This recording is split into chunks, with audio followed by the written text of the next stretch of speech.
আজকে আমি আপনাদেরকে দেখাবো মিরপুর বুদ্ধিজীবী স্মৃতিসৌধ এবং মিরপুর বুদ্ধিজীবী কবরস্থান।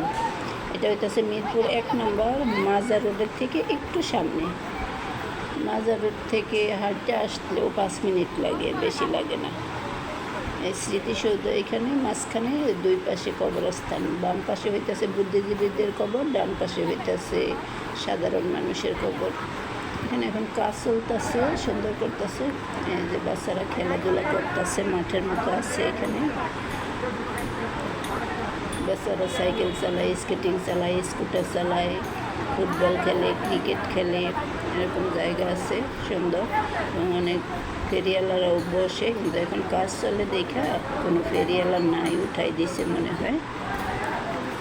এই যে কবরস্থান, এখানে হইতেছে বুদ্ধিজীবীদের কবর। এখানে সব বুদ্ধিজীবীদের কবর, অভিনেতাদের কবর, শিল্পীদের কবর।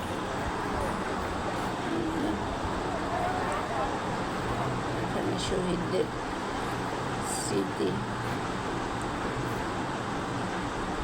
মতিউর রহমানের স্মৃতি।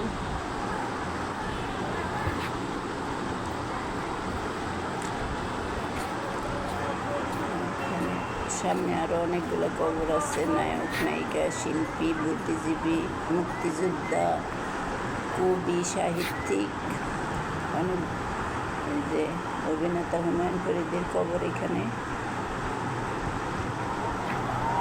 একটু সামনে আছে।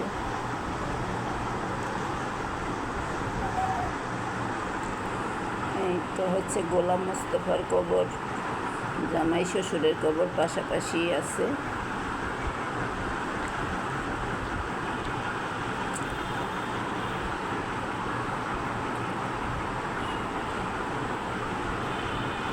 এরপরে হইতেছে, এখন আমি এই গেট থেকে বের হব, হইতেছে হামিদুর রহমানের কবর, শহীদ সিপাহী হামিদুর রহমান।